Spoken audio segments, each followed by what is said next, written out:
When you think about the strongest and smartest female literary characters, surely you cannot do anything but thinking about Jane Austen's female leads, such as Elizabeth Bennet, Eleanor Dashwood. But have you ever heard of Lady Susan? So, if not, I will tell you something about her, comparing the book of the same name with the film made of it.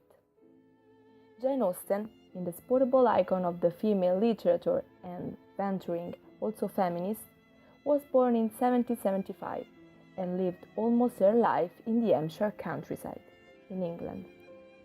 She received the best education, having attended the best institutes, such as Oxford.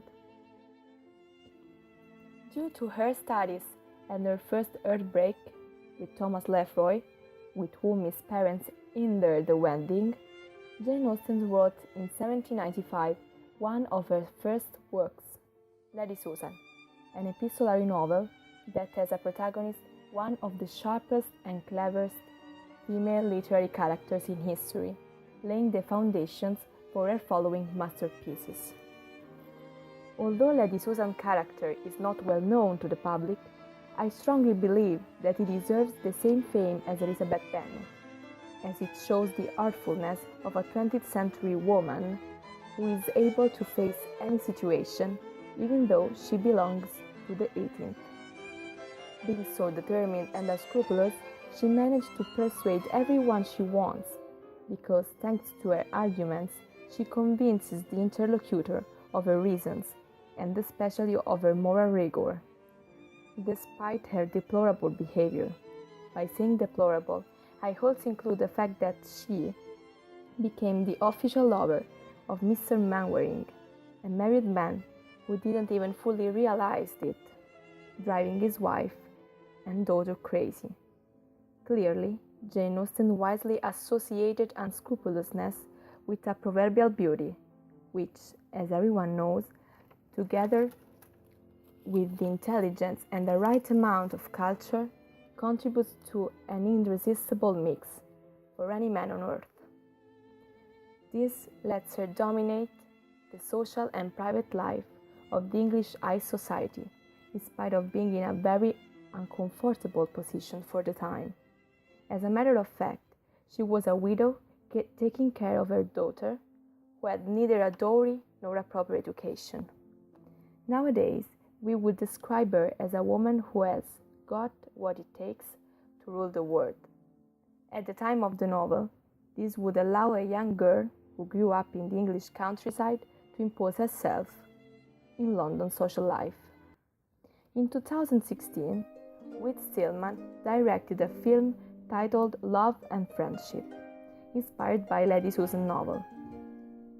Likely many of the attempts to turn Jane Austen's work into a film, this one didn't respect the author's subtle irony and her sagacity, which I consider rather uncommon at the time. The film is set in 18th century England, and it focuses on the story and especially on the intrigues of Lady Susan Vernon, a young and clever widow who decides to spend some time in Churchill, his husband's family estate in the countryside, in order to get away from the gossip of the English high society, which focused on her. In Churchill, there were her brother-in-law with his wife and the rich and handsome brother of the latter, Reginald. What better occasion to ensure itself a young and wealthy husband? Although the film is characterized by likely settings and costumes, which is an appreciated effort, especially when a feature film is set in a very distant time, the same can't be said for characters, management, dialogues, and topics. In the book, there is an evident lack of description, which were made unnecessary by Jane Austen's ingenuity. There is nothing but epistolary relationships between characters who write to each other's exhaustive letters by which the reader could comprehend their personality traits as well as their intention and feelings. On the contrary, the director of the film assumed that the audience would have watched the first film in their entire life, and he therefore decided to guide the spectator step by step towards the comprehension of the story. As a matter of fact, he inserts a sort of curriculum vitae of each character as soon as they appear for the first time, slowing down the rhythm of the film itself. It seems that you are watching the summary which is usually at the beginning of a Spanish soap opera episode. What's more, in the film there are some characters which are not mentioned in the book, probably because the director thought of an expedient for replacing the epistolary correspondence, which otherwise would have been boring to show. The only problem is that they are poorly managed. I'm referring to Miss Cross, Lady Susan's housemaid, who went to Churchill as she was regarded as a lovely company by Lady Susan. At first, I supposed that she replaced the exchange of letters between the main character and her best friend Alicia in London. But after 2 scenes, she was removed from Churchill by Lady Susan without a reason, and the epistolary exchange was substituted with direct encounters between Lady Susan and Alicia, revealing the uselessness of Miss Cross's character. As far as dialogue are concerned, those which are not inspired by the book are completely invented. From where I stand, they are so repetitive that they border on ridiculousness. For instance, when Lady Susan compares Sir James Martin, his daughter Surtur, with King Solomon, she repeats it 3 times, talking with 3 different speakers. And I could help thinking, Solomon, that's enough. Even though every content of the book is reported, they seem to be the object of a parody. Among them, 2 themes stand out, which are that of the marriage of convenience and the predilection of the rural world rather than the urban one, which is highlighted by the different behaviors of characters. If Lady Susan is so sharp and cunning living in the city, Mrs. Vernon, who lives in Churchill, is kind and full of virtues.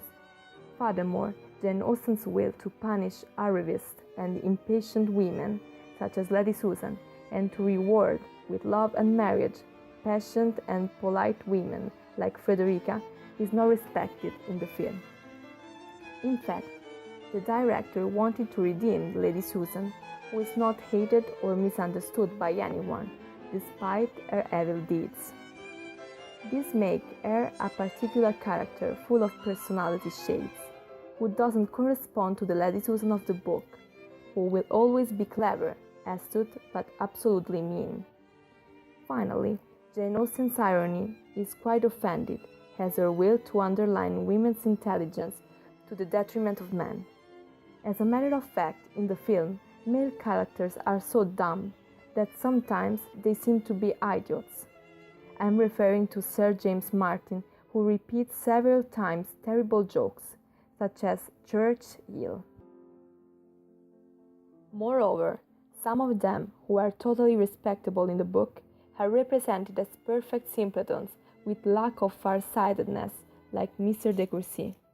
In the light of what has been said, I believe that the director should have been more cautious while transforming into a comedy Jane Austen's novel, which draws attention to some of the most common dramas among women at the time of the novel, such as dowry, marriage of convenience, and education.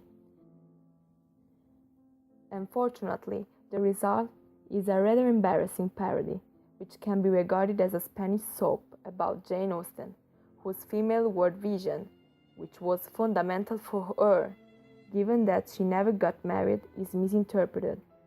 But my last question is, why did they confirm this epistolary novel to others, Jane Austen works, by giving it the classic title made by 2 nouns like Pride and Prejudice or Sense and Sensibility, if Jane Austen wanted to name it after the main character? I think there is a reason, don't you?